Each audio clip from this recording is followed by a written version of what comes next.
The penultimate day of the Santos Tour Down Under, Stage 5, leaving at the little beachside resort of Glen and heading for Stroth Alban, 149.5 kilometres. 132 riders still remaining in this race as they started it on the Southern Expressway. Well, the man to jump away was Jason Lee, the leader of the Subaru King of the Mountains competition, with his teammate Aiden Tuvey, and pretty quickly they were joined on the climb by the Frenchman Chevrier. Yes, and they worked very well to quickly gain over 3 minutes, but then the peloton started to chase, and Tuvey fell back towards the big pack that was speeding up the Southern Expressway towards the climb of Sellick's Hill. It was here, though, when number 184, Jason Lee, was looking to try and increase his lead in the Subaru King of the Mountains. There was no resistance from the pace-making Frenchman, and Lee was free to get 10 more points and make victory a possibility on the final stage tomorrow. Well, a big merci beaucoup from Jason Lee to Chevrier, because he helped him stay off the front just long enough to take maximum points. Immediately they were swallowed up by the peloton, led by Mitchelton Scott for Daryl Impey. He was after the bonus seconds, and in the sprint he went early and long, holding off Philipsen on the right, and coming back at him was race leader Patrick Bevan. Too little, too late. Daryl Impey clawed back 1 second in the overall classification.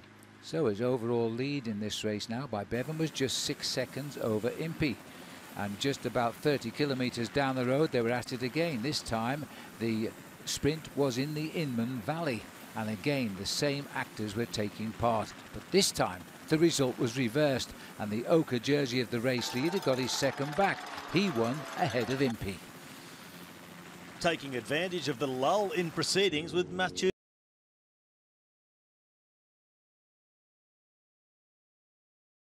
Once already this morning was Aiden Tuvey, and he's back at it again. He joined the Frenchman off the front of the race as they approached Victor Harbour. But the wind was blowing in off the Southern Ocean here. The peloton were now pace-making, thinking only of the finish. They weren't allowing two riders to spoil for them a perfect day.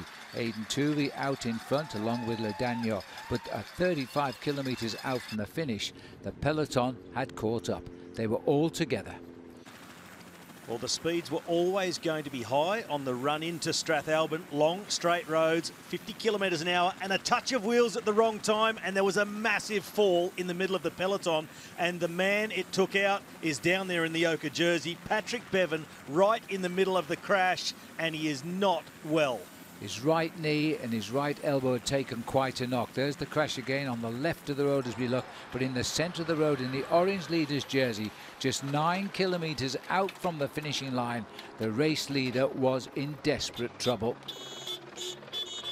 A new bike, his teammates waiting to see if he's okay to continue. He said yes, he got back on, and he started to ride back up the road, but clearly in pain.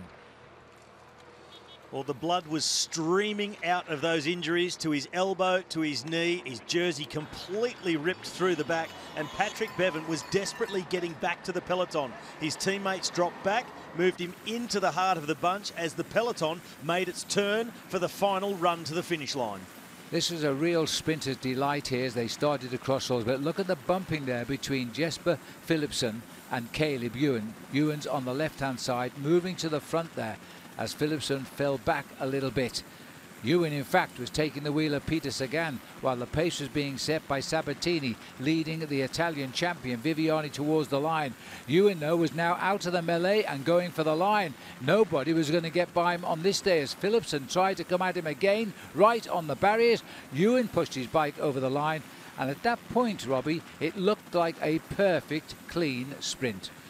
The sprint did look clean enough, but the commissaires went back and looked at the incident at 500 metres to go, and they found enough evidence to actually disqualify Caleb Ewan from the stage result and relegate him to last position.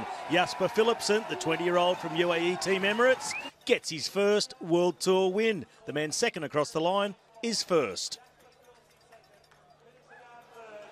Yeah, it's always stressful, like a sprint finish.